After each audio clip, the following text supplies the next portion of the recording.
de la referencia de la actividad cerebral. La teoría sintérgica. Esta teoría postula que entre la información que captan los receptores sensoriales, la retina, por ejemplo, y la aparición de un percepto consciente, una imagen visual, existen por lo menos 5 transformaciones energéticas. La primera de ellas consiste en la transducción de la energía contenida en las ondas electromagnéticas y los fotones que impactan la retina en códigos neuronales electroquímicos. Estos códigos, en forma de patrones binarios, son transmitidos al interior del cerebro a través de 1.000.000 de canales en cada nervio óptico. La segunda transformación acontece cuando se activa la corteza cerebral. Este manto neuronal, constituido por miles de millones de células nerviosas organizadas por capas, recibe los patrones binarios que provienen de la retina y del tálamo, una estructura intermedia entre la retina y la corteza, y activa grandes poblaciones de neuronas en las diferentes capas corticales. Esta activación tridimensional crea campos energéticos de interacción en la corteza, los que contienen la información en forma global. Al conjunto de estos campos, la teoría sintérgica los denomina campo neuronal. La quinta transformación acontece cuando, a través de circuitos especializados, la información de la activación del campo neuronal es reducida a neuroalgoritmos, los cuales concentran en patrones lógicos complejos las características globales de los campos neuronales. El patrón de interferencia resultante de la interacción entre el campo neuronal y la látiz y su neuroalgoritmización constituyen los correlativos fisiológicos de la imagen y su interpretación. La teoría sintérgica también postula la existencia de un observador, capaz de interactuar con el patrón de interferencia y atestiguar sus características. Por otro lado, la interacción entre el campo neuronal y la látiz posee varios niveles asociados y determinantes de la percepción, desde la experiencia perceptual concreta, la imagen de una roca, por ejemplo, hasta los niveles más trascendentes, cuando se alcanza la conciencia de unidad. Dependerá del grado de coherencia, de la frecuencia y de la densidad informacional del campo neuronal para determinar con cuál nivel correspondiente de la estructura de la látiz se establezca una interacción congruente y libre de interferencias. Según la teoría sintérgica, los niveles congruentes de interacción son los llamados niveles de la conciencia. Yo quiero una manzana, en el primer lenguaje, posee un significado concreto y literal, sin que se pueda deducir, a partir de otra cosa más que la manifestación de un deseo simple. La persona que se comunica en el primer lenguaje, lo hace también a partir de un nivel de conciencia literal y concreto. Una frase en primer lenguaje no posee mayor significación o profundidad que la que le otorga el que la pronuncia y no se debe entender más que en ese nivel. La misma frase, yo quiero una manzana, en el segundo lenguaje, debe ser entendida como poseedora de un significado más personal, idiosincrático y profundo. Se utiliza la frase para transmitir, además de un mensaje literal y concreto, otro que hace referencia a un evento generalmente matizado por una emoción.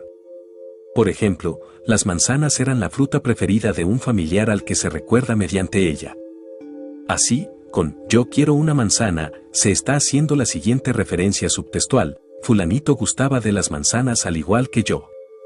El cuarto lenguaje es un nivel trascendente, en el cual yo quiero una manzana hace referencia, por ejemplo, a las relaciones bioenergéticas entre la naturaleza y el ser humano, a las constantes ecológicas del planeta, al ser humano y al reino vegetal como una unidad con dinámicas de intercambio compleja, etc. Aquí, el emisor de la frase está transmitiendo un conocimiento implícito, sofisticado y repleto de consideraciones biológicas, sociales y aún psicológicas, utilizando como pretexto una frase simple. Establecer una comunicación en cuarto lenguaje constituye una plataforma simbólica para un intercambio de conocimientos y para un contacto con aquello que trasciende lo concreto. Mientras mayor sea el nivel del lenguaje, más inclusiva, potente y abstracta será la comunicación y sus significados. Podría suponerse la existencia de un quinto lenguaje, cuyo nivel de significado haría referencia a la totalidad o a la unidad. Este quinto lenguaje sería el que estaría implicado en cualquier comunicación de un verdadero místico y solo podría ser entendido por un contemplativo, funcionando en el mismo nivel de conciencia que aquel. En este caso, yo quiero una manzana, se entendería como una referencia a la existencia de la vida o el deseo de recibir ayuda de una criatura por parte del Creador. Espíritu. Ruaj. Nume. Singularidad. Yeida. Nefesh, el nivel del alma, se refiere a esta en su estado cotidiano y común a todo ser humano, por el simple hecho de serlo. Nefesh, en extensión y origen, se sitúa en la existencia planetaria y podría considerarse como el nivel no físico de la psique asociado con la vida terrenal y el cuerpo, lo que se liga con el cuerpo y se identifica con la vida en el cuerpo.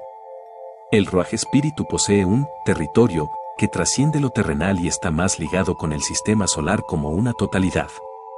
De acuerdo con Jekiel Sheme, Ruaj literalmente corresponde o depende de la conciencia del sistema solar y constituye un puente de conexión entre el alma ligada al cuerpo y a la tierra. Nume o Nesama trasciende incluso el sistema solar y se liga a la conciencia de la galaxia. Para que un ser humano funcione en el nivel de Nesama debe ser lo suficientemente puro como para integrarse a la conciencia galáctica. Cada nivel de la que vale aproxima al hombre a Dios y a la totalidad. En Jai, esencia de lo viviente, la conciencia humana es la esencia de la vida. Jai se encuentra más allá del alma, del espíritu y del Nume, aunque los incluye. Un ser humano en Jai se vive como partícipe, heredero y poseedor de la esencia misma de lo viviente. Ha trascendido su cuerpo, sus posesiones terrenales, al sistema solar y aún la galaxia, y está más cerca de la totalidad y su creador. En el quinto nivel, cuando el hombre se vuelve una singularidad en Yehida, el ser humano se transforma en creador. Su conciencia es la de todo el universo y su identidad es la de la totalidad en una unidad perfecta. Es el todo y, simultáneamente, es el mismo en una singularidad sin divisiones ni partes. El dicten bíblico, yo soy el que soy, hace referencia a este nivel de singularidad. El camino del desarrollo desde el alma hasta la singularidad es un retorno a lo que cada ser humano es en realidad, el creador de su experiencia y de su mundo.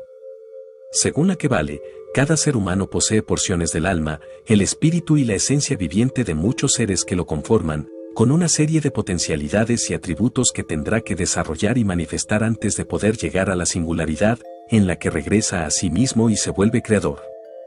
En el budismo se hace una consideración similar, no existe un creador externo del universo, sino que cada ser humano es creador.